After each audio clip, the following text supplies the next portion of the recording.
আসসালামু আলাইকুম।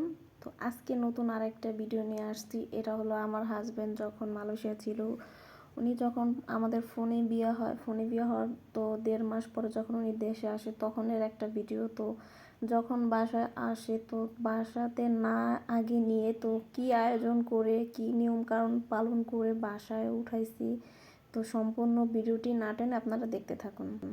আসলে আমি আমার হাজব্যান্ড যখন আসে, যখন আমি ওনার হাত পা সুন্দর করে ধুয়ে ঘরে উঠাবো বা উঠাইতেছি ধুইতেছি, আমি লজ্জায় একদম তাকাইতেই পারতেছি না, এত পরিমাণে আমার লজ্জা লাগছে।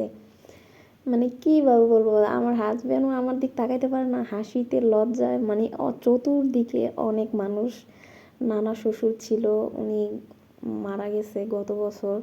তো উনি অনেক বেশি ভালো ছিল, আমার অনেক বেশি ভালোবাসতো, আমারে খুব সুন্দর করে ডাকতো আর আমার অনেক বেশি আদর করছে।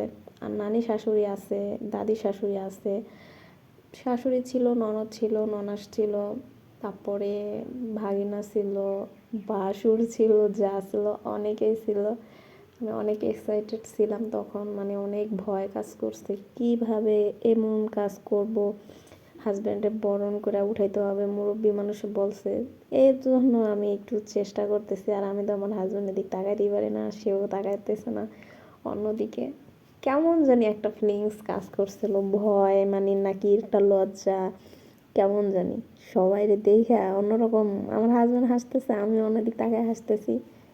আসলে কি জানেন, পরিবারের সকলের সাথে একসাথে থাকাটা আনন্দই অন্যরকম, আর অনেক বেশি শান্তি লাগছে। তারপর আমি আমার হাজব্যান্ডে মিষ্টি খাওয়াই দিতেছি। তো মিষ্টি খাওয়াই দেওয়ার পর ওই যায় নানা শ্বশুর আসছে, তো আমি নানা শ্বশুরের সাথে একটু কলাকলি করব। উনি আমার অনেক বেশি আদর করছে, অনেক বেশি ভালোবাসছে, উনি অনেক বেশি খুশি হয়েছে আমার পেয়ে নাতি বউ হিসেবে। আর আমি ওনাদের নানা শ্বশুর পেয়ে আমি অনেক বেশি খুশি ছিলাম, কারণ আমি কখনো ভাবি নাই যে নানা শ্বশুর, নানি শাশুড়ি, দাদি শাশুড়ি পাবো। এই তো আমি আমার নানা শ্বশুরে কলাকলি করতেছে, আর নানা অনেক বেশি খুশি হয়েছে। এটা হলো আমার বড় ননদের হাজবেন্ড, তো উনি অনেক বেশি ভালো, ওনার কথা অনেক বেশি মনে পড়ে। আর সকলের সাথে একসাথে এই সময়গুলো কাটাইয়া আমার কাছে অনেক বেশি ভালো লাগে। তো চলে আসছে আমার দাদি শাশুড়ি তার নাতি দেখতে, দীর্ঘ 5 বছর পরে তার নাতি দেখছে, এই জিনিসটা আনন্দটাই অন্যরকম।